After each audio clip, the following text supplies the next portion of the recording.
তাই নাকি বন্ধু? তুমি বন্ধু তোমার মনটাকে একবার খুশি বানা লাইতাও। দেখ বন্ধু, পাকিস্তানের লাগে যদি বাংলাদেশ পারে, হ্যাঁ, তাহলে বন্ধু তোমাকে আমি একটা মহব্বত দিয়ে খাবো। আর বাংলাদেশের খেলা মেলা দেখবো না।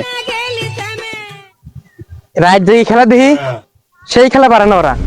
মাত্র 169 রানের টার্গেট। ইন্ডিয়ার সাথে পারা ম্যাচ, সেই ম্যাচটা পারলো না। মানে এগাদের কি আশা করা যায়? এই আজকে থেকে বাংলাদেশ খেলার দেখ বলয়, বাংলাদেশ খেলা দিলে আমি দেখি তা আমার নামও রেয়াদ লয়। এই আজকে থেকে বাংলাদেশ বয়কট করে দিলাম, খেলা মেলা দেখা বাদ।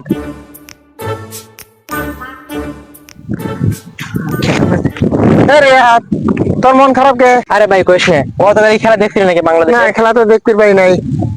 ওই যে ইন্ডিয়ার লাগে 169 রান টার্গেট ছিল, হ্যাঁ, এই ইজি পারা ম্যাচটা, সেই ম্যাচটা ওই শালার বেটারা পারে নাই। হ্যাঁ হ্যাঁ, আমিও তো শুনলাম মানে পাইলি পারে ফাইনাল, সেই ম্যাচ পারে নাই। তাহলে কার না মন খারাপ হয় ভাই? রাত দেখি খেলা দেখি। মন খারাপ করিস না, ইন্ডিয়ার সাথে হারছি দিকে তাই গেছে, সামনে পাকিস্তানের খেলা আছে, পারলেই ফাইনাল। তাই নাকি বন্ধু? তুমি বন্ধু তোমার মনটাকে একবার খুশি বানা লাইতাও। দেখ বন্ধু, পাকিস্তানের লাগে যদি বাংলাদেশ পারে, হ্যাঁ, তাহলে বন্ধু তোমাকে আমি একটা মহব্বত দিয়ে খাবো। বন্ধু বিড়ি টিড়ি খাওয়া লাগবে না, এরার দোকানে আসিস, আমি চাটা খাওয়া দেবো না। আচ্ছা ঠিক আছে বন্ধু, আচ্ছা তাহলে দেখা করবো না, দুদিন একসাথে খেলা দেখবো না। The next day. কিরে বন্ধু, কালকে আসার কথা আসলি নাকি দোকানে? আরে বন্ধু আর কইস না, কালকে খেলা দেখতে আসবো, বাসায় একটা কাম বাইরে গেছিল বড় আকারের, এলে খেলাটা দেখতে পারিনি। তো তাহলে খেলার কি খবর? এই হুমন্দি সাউলের কথা কইস না, ইন্ডিয়ার হাতে যেমনি হারছে, পাকিস্তানের হাতে এমনি হারছে। বন্ধু তুই আমার কি শুনাইলি বন্ধু?